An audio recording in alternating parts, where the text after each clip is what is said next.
BlaXit family, BlaXit family, BlaXit family.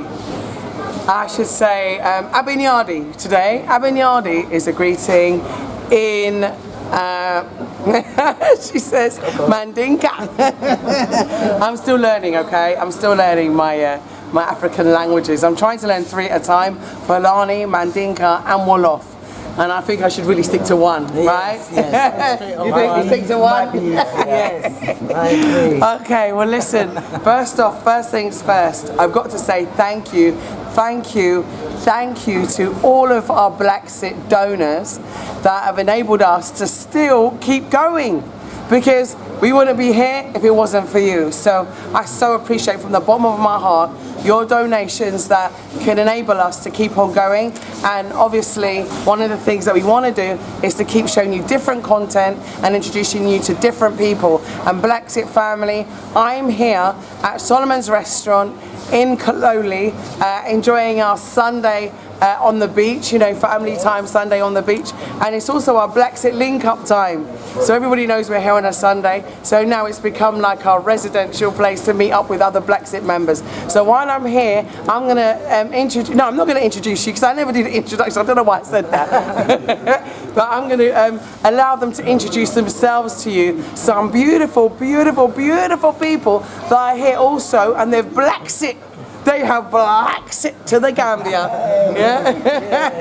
And they're here in the Gambia with us. So I'm going to start with my left to this gorgeous princess here. Oh, bless you, my sister. Yeah, my beautiful queen. Go ahead and tell everybody who you are and why you're in the Gambia. Right. Yeah, so my name's Beverly, and I'm in the Gambia via a scheme that I was doing with my local council in London. I feel like I'm going boss-eyed.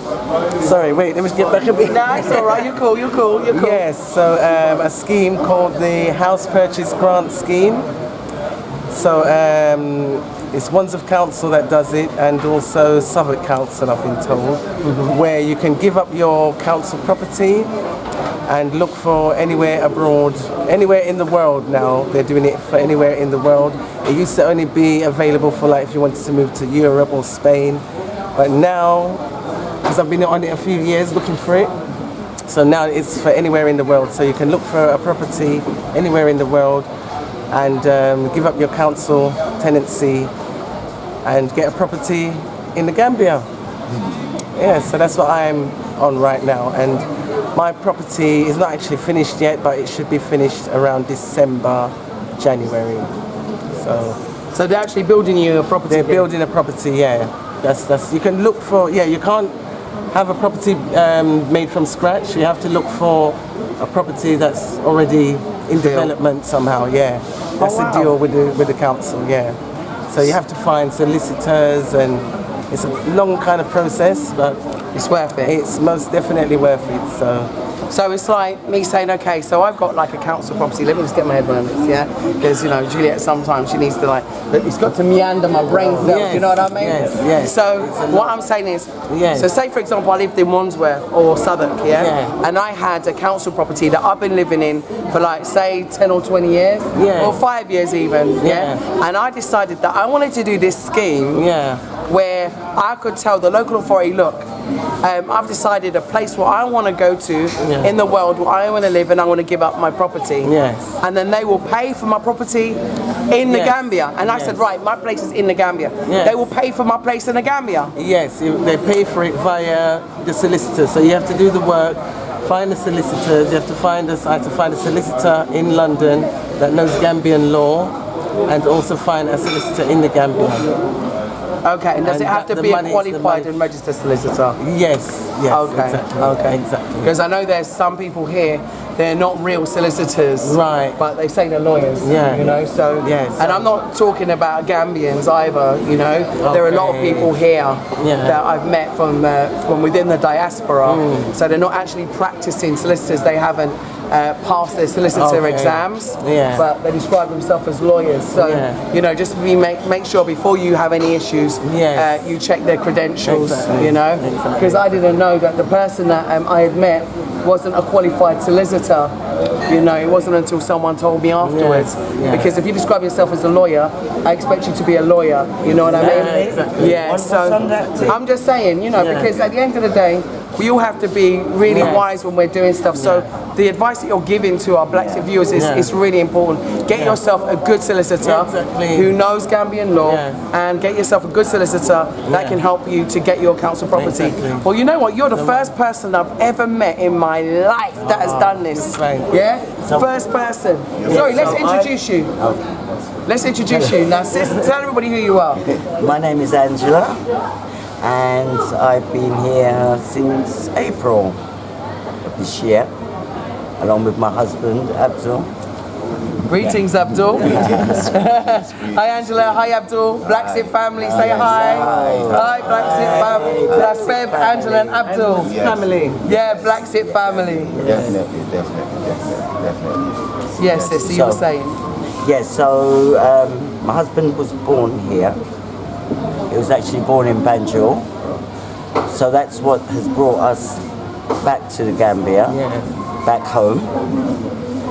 My first visit was 2016, and as soon as I got here, as soon as I got off the plane, I knew this is where I need to be, because my personality doesn't fit where I was living at all.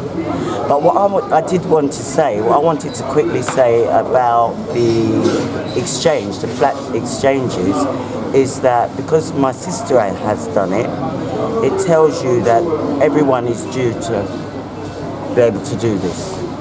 Really? Well, that's what that tells me, because my sister is not more special than anyone, and no one is more special than my sister. So if she's done it, it tells you that we are entitled to this, but you have to do the work. You have to do. So this is like part of your reparation. This is part of your repatriation, isn't it? It's one of those things they don't tell you is your right. I'm filming. It's one of those things they don't tell you is your right. Absolutely. And I believe that must be everyone in the world. Yeah, exactly. So Abdul, what's your story? My story was that I left here in 1969, basically because my uncle died in 1965, so my mum took over looking after my cousins, and then my dad died in 67. My mum could not cope, and so two of my cousins were sent over to England. And then what happened? I just get caught up in the English trap, trying to earn a living, well, going to school to start off with, and then trying to work to earn a living, and then meeting a partner. And I was lucky to meet this beautiful woman by my side. Met her in 1980, and we never actually came to this country until 2016. We then came back in 2017, and then 2019, here we are, resident in the Gambia. We just had enough of England. It got to the stage where I felt as if I was just being choked. That's how I felt, as if I was just being choked. I couldn't breathe.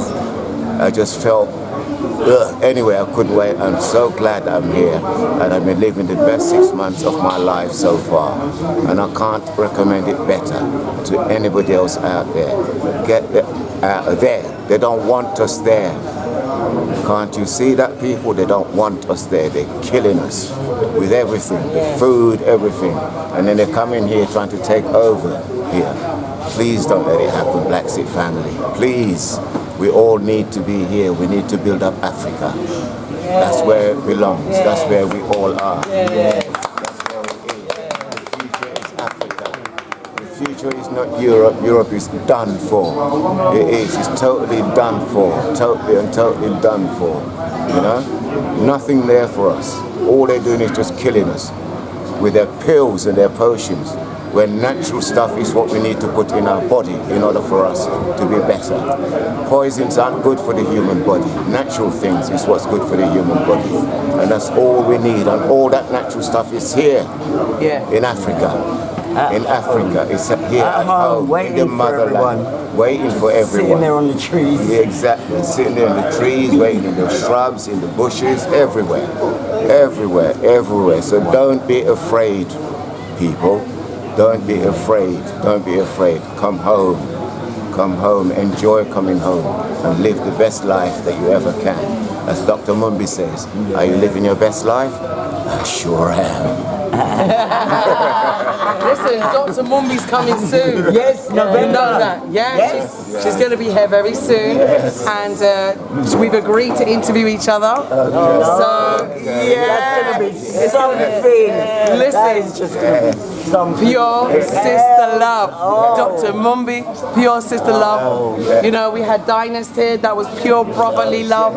Dynast put out a brilliant video last night. And I want everybody to go to Dynast's site, searching for Ururu, and see the video he's put out with the interview with myself and Adrian as we were on our way to a traditional family meal with a Gambian family. So please watch that, but also keep your eyes peeled, watch his channel for Dr. Mumbi. She'll be on BlaXit and we'll be interviewing her. But I think the most important thing that I'm going to ask you all is, how are you enjoying the Gambia now you're here? Full joy in the Gambia.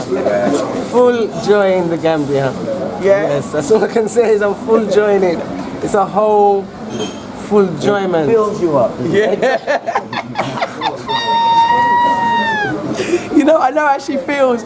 You know what? I know exactly. You know what it's like with me. How you enjoying it? I'm just loving it. I'm just loving it. I don't know what to say, but me, I love it. Yes. And you?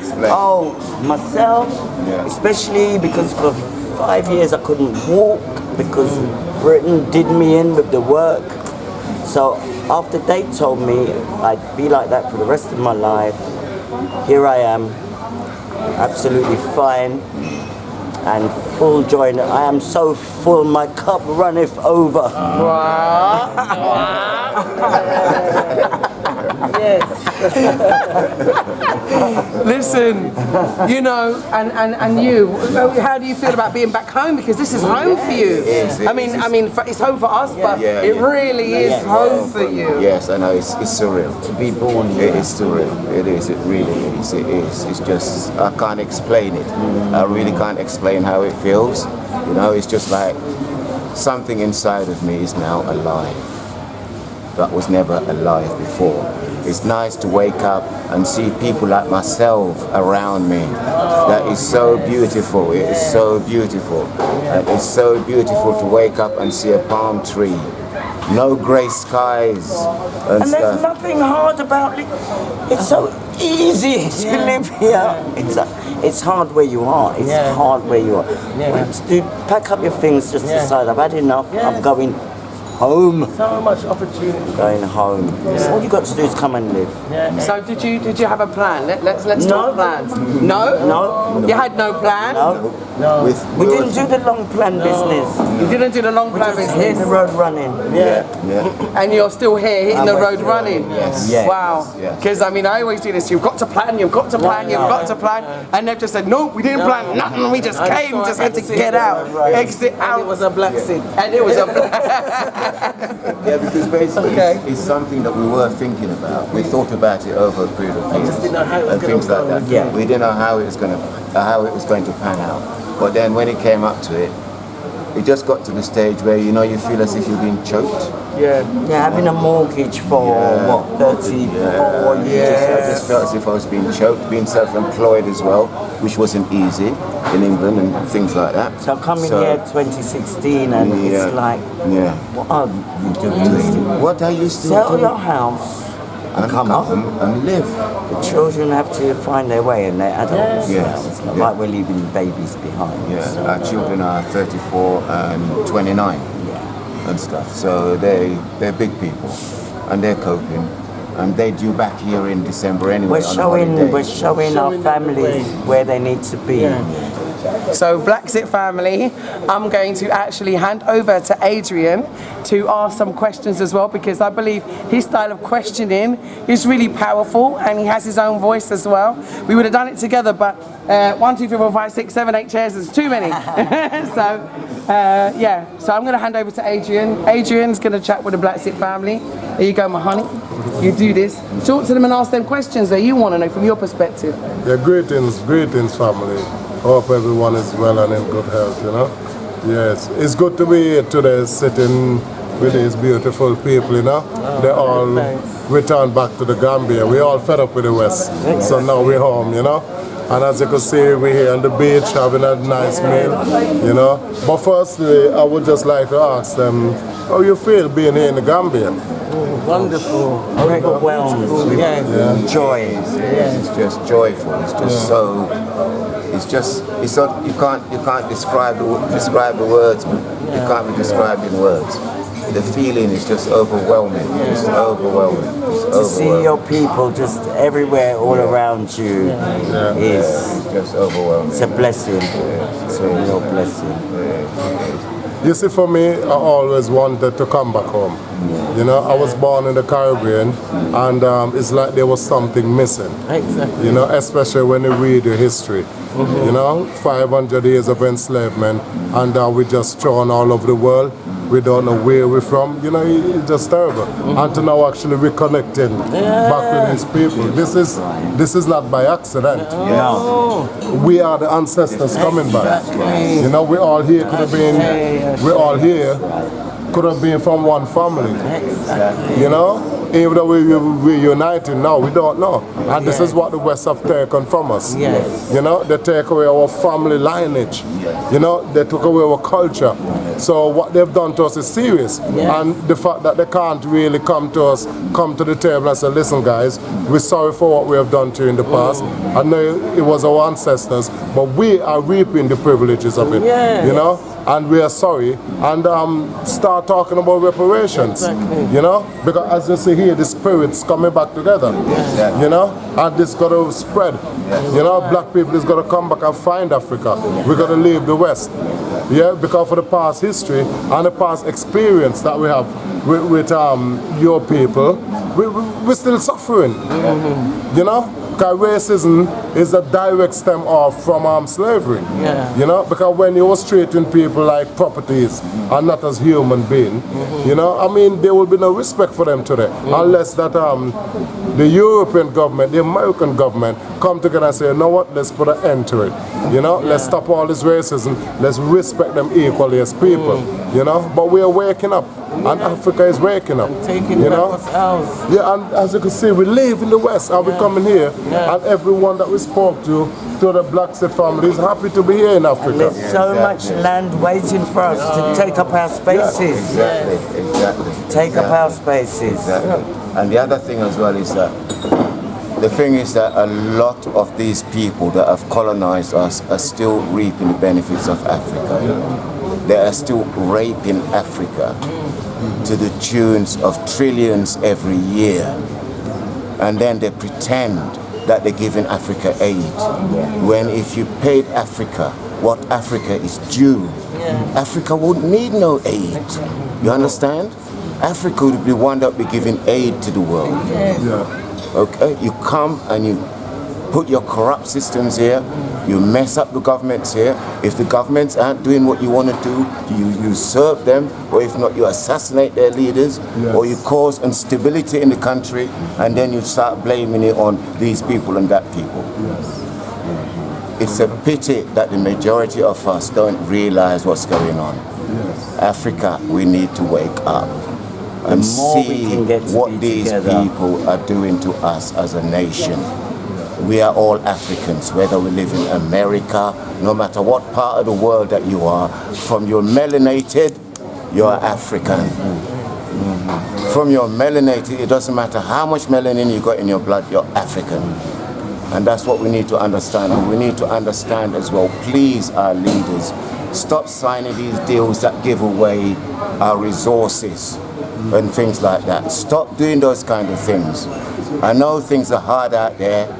Those that are ruling the world aren't going to let us do what we want to do, but we've got to try and do what we can for our people. Our people are suffering. They are suffering. Our people don't need to suffer. We need to stand up strong to these people so that we can claim what is Africans, what Africans deserve in this land. And that is stability in Africa. One Africa, so that we can all benefit from the resources of Africa, not just the West. Because they keep raping this country and then they say we're poor. claiming that we've got flies in our nose, we've got this here and that there. It is untruth, people. It is untrue. This is the richest planet on the world. This is the richest continent in the world. The richest continent in the world. Until we start realizing who we are, we've got to know ourselves as Africans, okay? Not whatever religious sect we belong to. Know yourself as an African. That way Africa will rise. Know yourself as an African rather than the religion that you belong to. That way Africa can rise. Until we know ourselves as African, until we get rid of this mental slavery that's within our heads, we will never be free as Africans. We need to get rid of that mental slavery. Know your history, people. Know your history. Learn our history. Power. And get to know your history. Power. And then that way we can free ourselves as a nation. Without that, there is no freedom for Africa. There never will be freedom for Africa. So please, people, know ourselves. Listen, yes, bro. We got a surprise visitor. Look who's here. How you doing? Look who's here. We had so many positive comments about you. So many. Everybody, this is Charles. He was in our last BlaXit link up. And just look at the t-shirt. I'm sorry, but look at the t-shirt. Everything you said was so powerful, yeah? I wondered if you could add to it, on top of what he just said.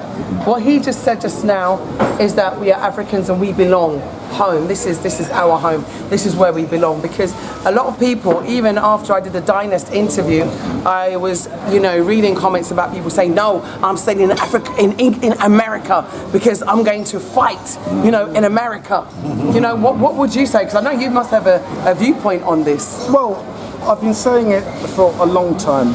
Look, Marcus Garvey's been saying it from the year dot.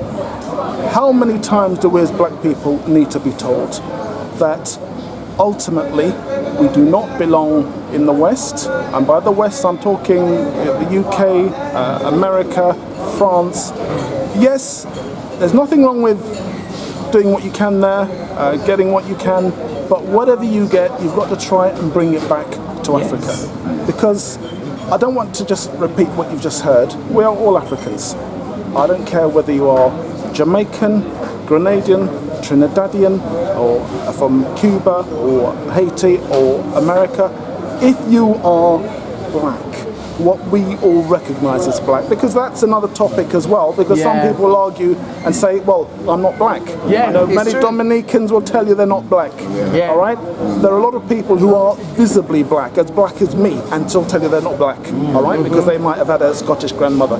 South Africa has a big problem.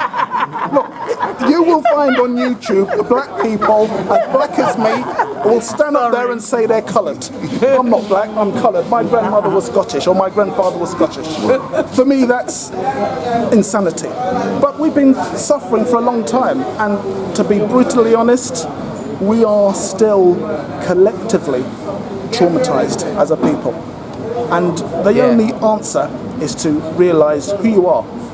But there's plenty to come, plenty more to say, and I'll find a way to say it on YouTube. Listen, I just wanted to start his own channel. I said I will do whatever it takes, bruv, yeah? Come here. I said I will do whatever it takes, because he's got so much to say and there's so much to learn from you. BlaXit is not about my voice, it's about your voice. It's about all your voices. This is what BlaXit is about. It's about us showing people that, look, we're here. We're actually here. We're living life. We're living life. I keep saying it and I'm going to say it again. The only way to eradicate racism is to leave it behind and go and live with your own kind. Yeah? You hear me say it? I say it first. Yeah? I said the only way to eradicate racism is to leave it behind and go live with your own kind. Yeah? And that's what I think today is about. Thank you. Yeah? Because we're happier here. I think, are you happier here? I don't want to go back. I'm supposed to be going back to the UK in a couple of days, but look, this is Africa, this is where I belong. And there is whenever you get off the plane, I don't know how you come here, but just come. There is a spiritual awakening inside you which you will experience when you come here for the first time. I get it every time, but the very first time, because I was born in the UK, but the very first time I set foot in Africa, I knew somehow that I was connecting with my ancestors. And this is where we evolved, this is where we belong. There is nowhere else on the planet that we actually belong. It's here, this is our home. And those who have ears to hear will hear. That's all I can say. All right, ready? 1, 2, 3. Paradise in your eyes. I love it, I love it, I love it, I love it, I love you. Okay, so listen, everybody. Listen, vibes are going. Listen, BlaXit family, just like to say thank you to everybody here today. Abdul, thank you. Charles, thank you. Oh, Sister Angie, thank you. Paige, you know you're the best, thank you. Sister Bev, you got it going on. You opened up a whole new door for us, yeah? You opened up a whole new door for us. A whole new door for us. A whole new door for us. A whole new door for us. A whole new door for us. A whole new door for us. A whole new door for us. Yeah! BlaXit family. Everybody, let's punch that like button. Bam! Comment down below. Please subscribe. And remember, please keep the donations coming in so we can keep meeting up with BlaXit family and keep making content. And remember, we really, really love you. So keep watching and keep sharing. Thank you very much, BlaXit family.